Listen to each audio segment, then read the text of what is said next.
का जो सब्जेक्ट है वो। और यहाँ पर आज मैं जो यूनिट 2 स्टार्ट करूँगा। यूनिट 2 करने से पहले आप ये यूनिट 1 ज़रूर देख लें।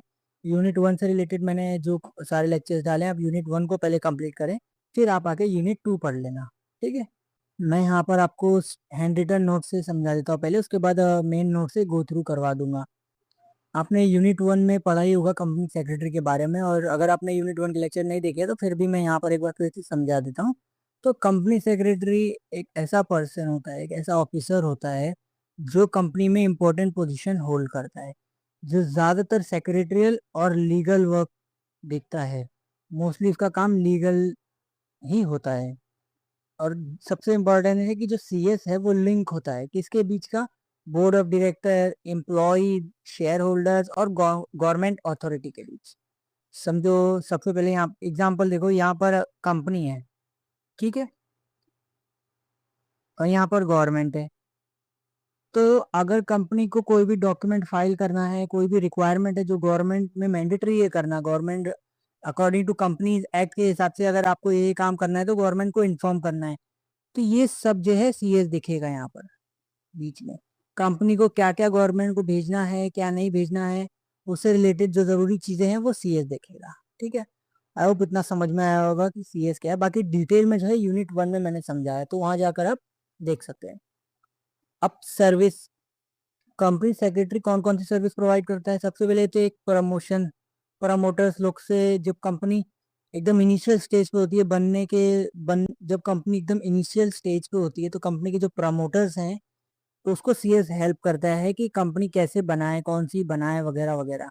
कंपनी फॉर्मेट करना, जो कंपनी बनाते टाइम सारे डॉक्यूमेंटेशन फाइल करना उसका काम है। और क्लाइंट को, यानी कि प्रमोटर आया उसको ये गाइड करना कि कौन से टाइप की कंपनी है। अभी क्लाइंट की जो रिक्वायरमेंट है, अगर छोटी है तो उसको प्राइवेट कंपनी बोल सकते हैं, और अगर उससे भी छोटी है तो हम उसको पार्टनरशिप सजेस्ट कर सकते हैं। तो इससे रिलेटेड सीएस जो है एडवाइस करता है। और जब कंपनी बनती है तो एमओए आपने पढ़ा होगा, एमओए और AOA. MOA memorandum of association और एओए आर्टिकल्स ऑफ एसोसिएशन। तो ये जो ड्राफ्ट करने में सीएस हेल्प करता है कंपनी बनते टाइम।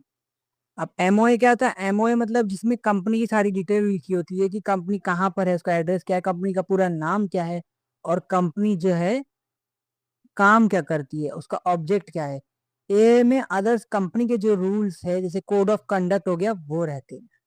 ठीक है, अभी मैंने मीनिंग में आपको बताया कि सीएस लिंक है किसके बीच? गवर्नमेंट या एम्प्लॉय या बोर्ड ऑफ डायरेक्टर के बीच। तो जो सीएस है वो एक ब्रिज है किसके बीच? Company, stock exchange, company, depository participant, company और आरओसी के बीच का।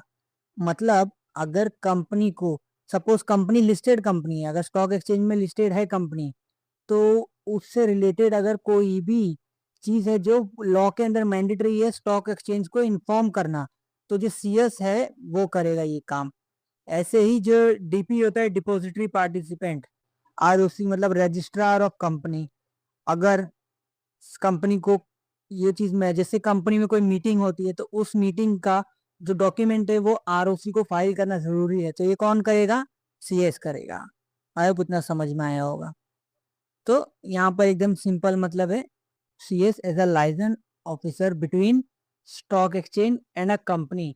मतलब किस किस के बीच का जो है ये ब्रिज है वो बता देता हूँ। तो यहाँ पर सेबी एक्ट, जो सेबी एक्ट है ज्यादातर लिस्टेड कंपनी को ये एप्लीकेबल होता है, उसके अंदर सीएस के रिलेटेड ये काम होता है कि लिस्टिंग एग्रीमेंट, कंपनी जब लिस्ट होती है तो उसके एग्रीमेंट से रिलेटेड जो भी काम है वो दिखेगा। शेयर को अगर कंपनी को लिस्ट करवाना है, अगर प्राइवेट कंपनी है इसको पब्लिक होना है, या पब्लिक कंपनी को अपने जो शेयर है स्टॉक एक्सचेंज में लिस्ट करवाना है, जैसे आईपीओ आता है उसके थ्रू, तो उसमें सीएस हेल्प करेगा। और ये चेक करना कि सेबी के सारे रेगुलेशन फॉलो हुए या नहीं हुए, वो काम सीएस का है।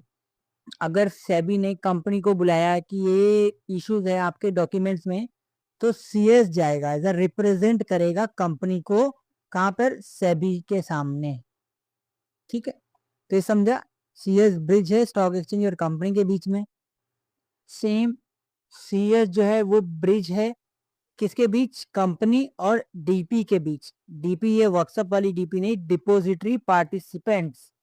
डिपोजिटरी पार्टिसिपेंट्स क्या होता है, उसके लिए सबसे पहले मैं आपको समझा दूं पहले कि डिपोजिटरी क्या होता है।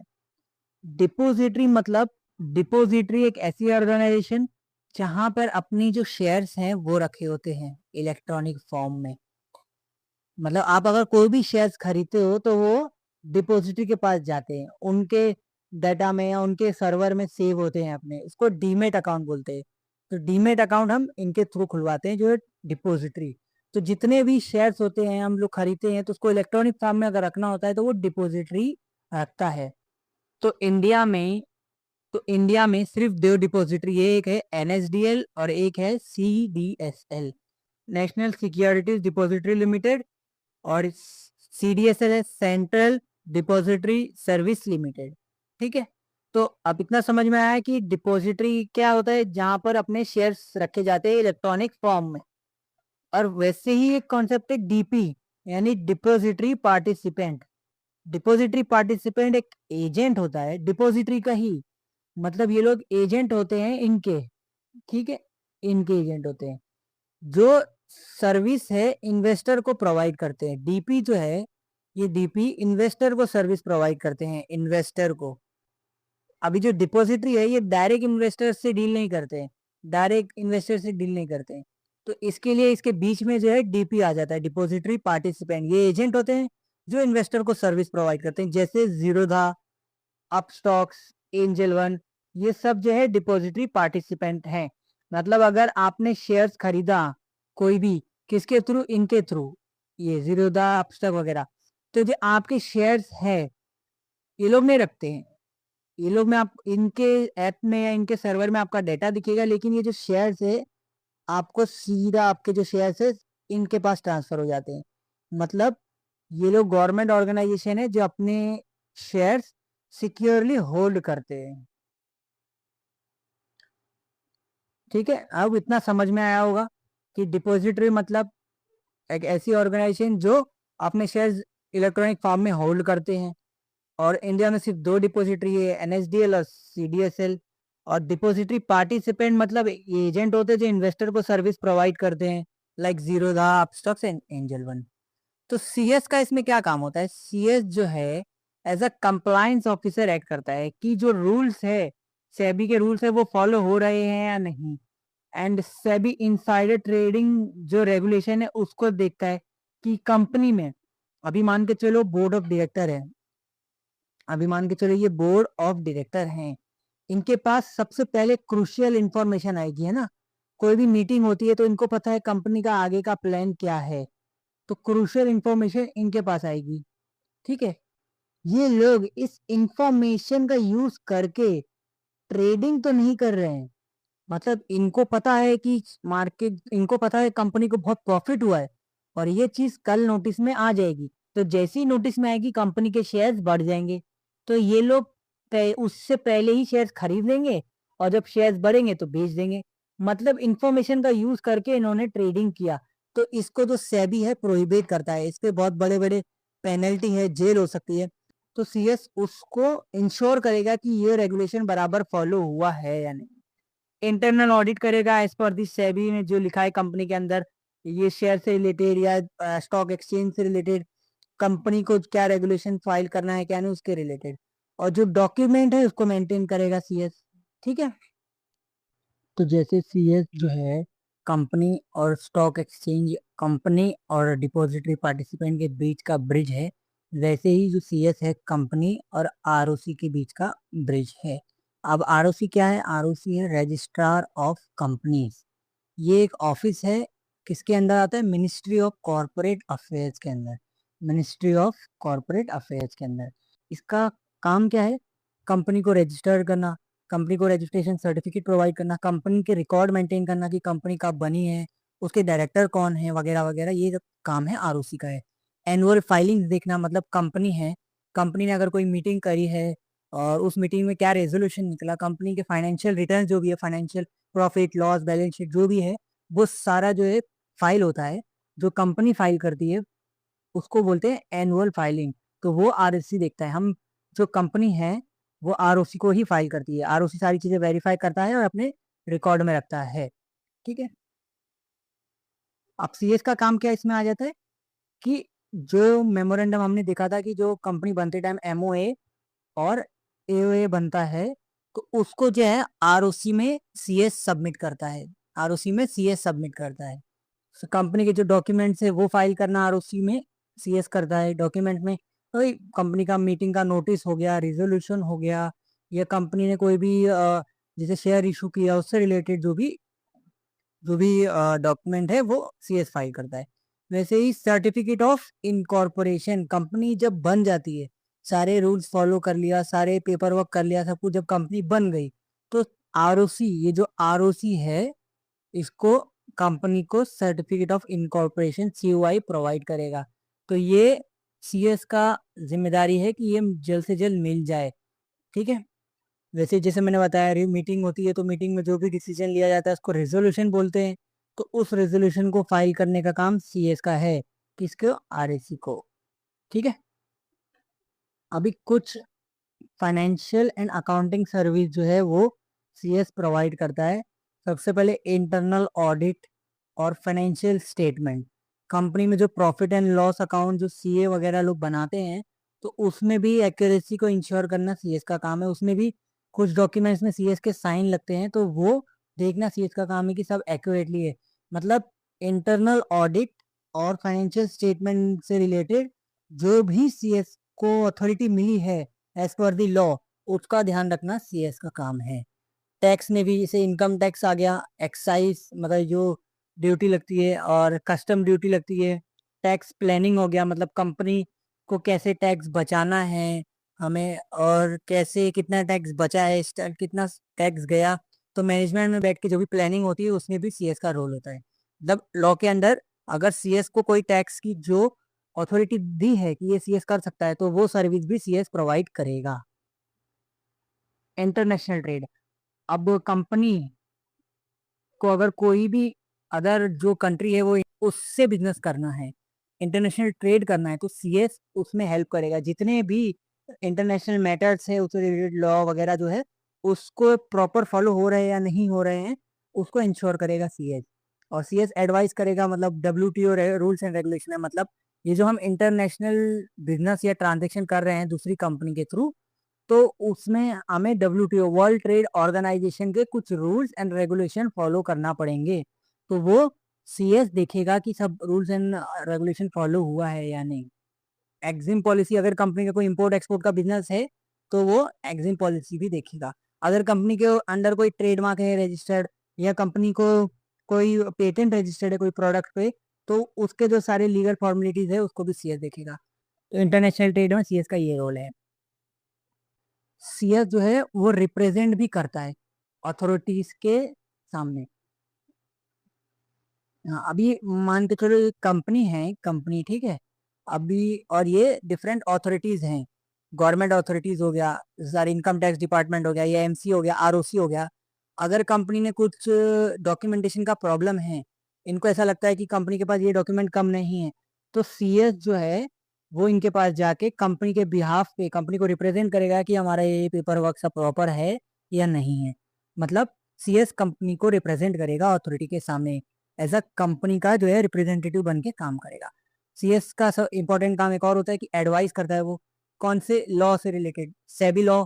अगर कंपनी लिस्टेड है, ज़्यादातर लिस्टेड लिस्टेड कंपनी में ये लॉ लगेगा सेबी का, तो ये क्या क्या लॉ फॉलो करना चाहिए और क्या क्या फॉलो हुआ है वो बोर्ड ऑफ डायरेक्टर को एडवाइस करेगा। फेमा, अगर कंपनी के कोई फॉरेन इन्वेस्टर हैं, मतलब फॉरेन से अगर कोई पैसा आ रहा है, तो उसमें जो FEMA foreign exchange management act, ये जो लॉ है वो बराबर फॉलो हुआ है या नहीं। कंज्यूमर प्रोटेक्शन से रिलेटेड अगर कंपनी ने सारे जो रूल्स फॉलो किए हैं, या कोई कंज्यूमर ने कंपनी पे केस कर दिया है, तो उससे रिलेटेड भी एडवाइस करेगा। और कंपनी लॉ से रिलेटेड तो करेगा ही कि कितनी मीटिंग करना चाहिए, मीटिंग में गैप कितना होना चाहिए, और बोर्ड ऑफ डायरेक्टर कौन होगा कंपनी का, कितने बोर्ड ऑफ डायरेक्टर होंगे, इन सब मैटर्स पे सीएस एडवाइस करेगा। मतलब in simple word, corporate legal matters में सीएस एडवाइस करेगा। ठीक है। अब आता है फाइनेंशियल मार्केट। अब फाइनेंशियल मार्केट जो हो गए, जैसे स्टॉक एक्सचेंज हो गया, एनबीएफसी हो गया, ये सब जो है फाइनेंशियल मार्केट्स में आता है। ठीक है। तो कंपनी को अगर फंड रेज करना है, तो सीएस बताएगा कि आप आईपीओ के थ्रू कर सकते हैं, या अगर ऑलरेडी कंपनी लिस्टेड है तो एफपीओ के थ्रू कर सकते हैं। आईपीओ मतलब इनिशियल पब्लिक ऑफरिंग। जब company first time stock exchange में लिस्ट होती है, अपने आप को लिस्ट करना चाहती है, अपने शेयर को लिस्ट करना चाहती है, तो वो आईपीओ के थ्रू करवाएगी। उस मैटर में भी सीएस हेल्प करेगा। कंपनी ऑलरेडी लिस्टेड है, अगर ऑलरेडी लिस्टेड है, फंड रेज करना है और फंड फंड की जरूरत है, तो वो एफपीओ के थ्रू करेगी। एफपीओ मतलब फर्दर पब्लिक ऑफरिंग। अगर कोई बैंक से लोन लेना है तो उसके रिलेटेड क्या रूल्स एंड रेगुलेशन का पेपर वर्क जो है, वो उसमें भी एडवाइस सीएस करेगा। कंपनी अगर जैसे ए कंपनी है और वो ये बी कंपनी को एक्वायर करना चाहती है, इसको खरीदना चाहती है, तो उसमें टेक ओवर के जो रेगुलेशन है कि ये चीज़ फॉलो करना है, आप कर सकते हैं या नहीं कर सकते हैं, उसमें भी सीएस एडवाइस करेगा। ठीक है। और सीएस जो है कुछ बेसिक मैनेजमेंट सर्विस भी प्रोवाइड करता है, जैसे कि स्टेक होल्डर कम्युनिकेशन। मतलब अगर शेयर होल्डर हैं यहाँ पर, ठीक है, यहाँ शेयर होल्डर हैं और कंपनी अगर कोई मीटिंग कर रही है, तो शेयर होल्डर तक नोटिस पहुंचा या नहीं पहुंचा, नोटिस पहुंचाने का सारा काम है वो सीएस देखेगा। ठीक है, ये एग्जाम्पल था एक। कंपनी को अगर आईएसओ सर्टिफिकेट चाहिए रहेगा, तो ये सर्टिफिकेट कैसे लिया जा सकता है या मिलेगा नहीं मिलेगा, उससे रिलेटेड जो सर्विस है वो सीएस प्रोवाइड करेगा। लेबर लॉ, कंपनी में जो एम्प्लॉय उनको फेयर सैलरी मिल रही है या नहीं मिल रही है, सारी लेबर लॉ के कंडीशन या रूल्स रेगुलेशन फॉलो हो रहे हैं या नहीं हो रहे हैं, वो देखेगा। बोर्ड मीटिंग कंडक्ट करना, जैसे आज बोर्ड ऑफ डायरेक्टर ने बोला कि हमको एक इंपॉर्टेंट मैटर पे बोर्ड मीटिंग करना है, ठीक है, तो वो मीटिंग को कंडक्ट कराने का काम सीएस का है।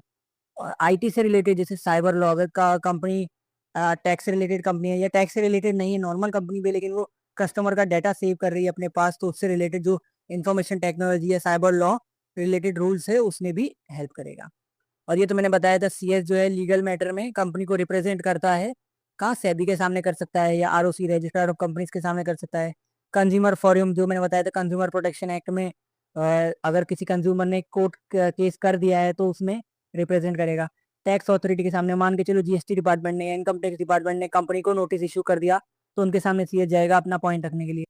कंपटीशन कमीशन ऑफ इंडिया, मतलब इंडिया में फेयर कंपटीशन मेंटेन होना चाहिए। ऐसा ना हो कि बड़ी जो दिग्गज कंपनियां हैं वो छोटी कंपनियों को खा जाए, उनको बिजनेस करने ना दे। तो इसीलिए कंपटीशन कमीशन ऑफ इंडिया बना हुआ है। इसके अंदर रूल्स लिखा रहता है कि कोई भी कंपनी ऐसे ही आसानी से आके किसी कंपनी को खरीद नहीं सकती। कंपटीशन कमीशन इंस्टीट्यूशन जो है वो ध्यान रखता है इस चीज का। तो उन्होंने अगर किसी कंपनी को बुलाया है कि कोई मैटर है, तो उनके सामने रिप्रेजेंट सीएस करेगा। ठीक है।